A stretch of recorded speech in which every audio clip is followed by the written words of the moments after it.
한국사 10미닛. 자, 우리 초기 국가 살펴볼까 해. 초기 국가 두 번째 시간, 부여 고구려에 이어서 옥저, 동해, 사만 살펴보려고 해. 자, 먼저 옥저부터 살펴보도록 하자. 옥저와 동해는 닮은 꼴이 좀 많아. 자, 먼저 옥저와 동해의 닮은 꼴은 먼저 군장 국가에 머물렀다라는 거야. 폐쇄적인 지형이 되기 때문에 자, 이 옥저와 동해는 선진 문물 수용을 못했어. 그래서 군장 국가에 머물렀다는 거. 그래서 군장의 명칭만 기억하면 돼. 읍군 삼노후, 읍군 삼노후. 알겠지? 자, 또 공통점은 고구려한테 여러 가지 자, 특산물을 상납을 했어야만 했다라는 것. 그리고 결국엔 고구려한테 다 멸망당했다는 것도 중요한 공통점이 되겠다. 자, 이 옥저와 동해 이제 구체적으로 하나씩 살펴볼게. 자, 먼저 옥저, 함경도 동해안에 있었던 이 옥저는 아까 전에 얘기했듯이 읍군과 삼노후 같은 군장이 있는데 대군왕은 따로 없었다라는 거야. 왕이 존재하지 않았다라는 거지. 소금과 어물 특산물인데 고구려한테 상납을 했어야만 했고. 자, 그런데 옥저는 이 풍속이 굉장히 시험 문제 많이 나와. 옥저의 풍속. 자, 바로 민며느리제, 어린 여자 일찍 결혼시킨다라는 건데, 자, 그 어린 여자가 어렸을 때의 결혼을 약속한 뒤에 성인이 된 다음에 공식적으로 이 돈을 준 다음에 혼이 난다라고 볼 수 있겠어. 자, 그래서 매매혼의 성격을 띈다라고도 얘기할 수 있겠지. 자, 그리고 가족 공동묘, 여기에 시험 문제 정말 많이 나오는데, 가족 중에 한 명이 죽으면 그 시신의 뼈만 따로 목곽에다가 추리는 거야. 목곽에다가 모으는 거라는 거지. 자, 그리고 목곽 옆에다가는 인형을 만들기도 했었대. 자, 실제 살았던 모습을 본뜬 인형을 만들었다. 이 사후세계에 대한 그런 믿음이 있다라는 거지. 자, 이 가족 공동묘는 뼈를 추렸다 해서 골장제라고도 한다는 것. 옥저의 아주 중요한 이 장례 풍속이라 볼 수 있겠지. 자, 그리고 쌀을 담은 항아리를 만들었는데 항아리에다 쌀을 담았던 이유는 이것도 아마도 사후세계에 대한 인식이 있었을 걸로 추정이 돼. 자, 옥저 2022년 국가적 문제에서 출제가 되었는데 이건 거의 뭐 우리 암기법으로 5초 안에 풀었던 것 같아. 마징가가 아니라 옥민가 쌀. 옥민가 쌀. 수업 때도 무지 강조했지만 한국사 20분 주는 거 아니고 100분 동안 5과목 푸는 것이기 때문에 시간을 단축할수록 다른 과목의 문제풀이 시간을 확보할 수 있지. 국어, 영어의 독해 시간 확보하는 차원에서 이 암기법은 굉장히 효과적인 자, 문제 해결법이라 볼 수 있겠어. 자, 그래서 옥민가 쌀. 자, 뭐 특정 단어가 나오면 바로 연결해서 암기법으로 5초 안에 푸는 그런 방법도 매우 좋겠다. 그래서 한국사의 암기법을 박영규는 좀 많이 만드는 편이야. 그 이유는 우리는 한국사의 교양을 쌓는 것이 아니라 한국사 시험을 목표로 그리고 한국사만이 아니라 5과목의 골고루 균형 있는 점수를 통하여서 합격생이 되는 것을 목표로 하기 때문이지. 자, 이제 동해 바로 이어가 보도록 하자. 자, 동해는 강원도 동해안 일대에 바로 당궁 가마 바노피 이 동해의 특산물로 볼 수 있겠어. 짧은 활, 키 작은 말, 바다 표범 가죽. 자, 그래서 이런 당궁 가마 바노피는 동해의 특산물로 볼 수 있겠고 방직 기술이 발달했어. 삼배와 명주 같은 것들도 많이 생산했었다. 자, 이 동해의 특징. 자, 동해 풍속 중에 이 책화가 정말 중요한 내용이야. 시족의 경계를 뚜렷이 했어. 산천의 경계를 뚜렷이 해서 누군가가 자, 자신의 지역에 쳐들어오게 되면 소와 말로 변상하게끔 했던 제도야. 아직까지도 시족사의 모습이 있다라는 거고 그래서 조계원의 모습도 확인할 수 있다라는 거지. 자, 그리고 무천 10월 달에 했던 동해의 제천 행사의 명칭이 되겠고 범토템 사상. 자, 그래서 호랑이 숭배 사상, 범토템 사상도 있었고 또 집터가 이런 철자 모양과 여자 모양이 있었대.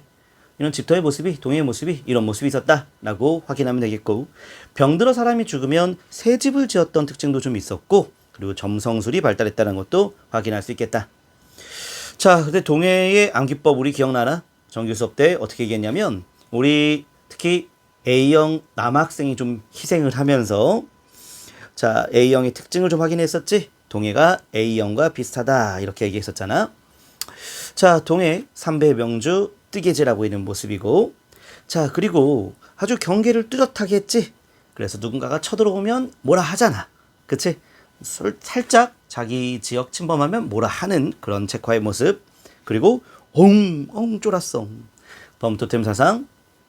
자, 그리고 고구려한테 많은 걸 상납하고 고구려 돌아봤을 때에 이거 날렸던 거 기억나나? 요거 그치? 그리고 병들어 죽으면 새 집을 지었던 것도 아주 소심한 A형의 모습 좀 떠올릴 수 있겠다. 뭐 점성술도 그렇고. 그래서 우리 동해에는 A형의 모습을 좀 연상하면서 그렇게 문제 풀면은 그렇게 크게 어렵진 않을 것 같고. 자, 이제 사만을 살펴보도록 하자. 자, 사만. 이 사만의 요 한이라고 하는 글자가 지금 현재 우리나라의 대한민국의 한하고 일치하지? 자, 사만, 한강 이남의 사만, 마한, 진안, 변안 살펴보도록 할게. 자, 특히 요 목지국의 존재가 굉장히 중요하다고. 이 사만은 아주 작은 소국들의 연맹체라 볼 수 있는데 그 소국 중에 하나였던 목지국은 자, 바로 왕이 존재했다라는 거야. 근데 이제 목지국이 점차 백제국한테 밀렸다라는 거지. 밀렸기 때문에 충청도 성안에서 전라북도 익산으로, 전라남도 나주를 이렇게 옮겨졌다는 건데 그 나주의 대형 옹관이 바로 목지국의 마지막 흔적으로 보여져. 자, 그리고 다른 나라와 좀 다른 점이 있다면 바로 신지, 견지, 불의, 읍차 같은 정치를 담당하는 군장도 있었지만 하늘을 담당하는 제사장이지 천군이 있다라는 것, 이 천군이 다스리는 지역이 소도다라는 것을 확인할 수 있겠다. 자, 그래서 자, 다른 나라와 다르게 사만은 재정 분리의 모습이 있다라는 것, 이게 아주 중요한 사만의 특징으로 기억해 줘야 되는 내용이지.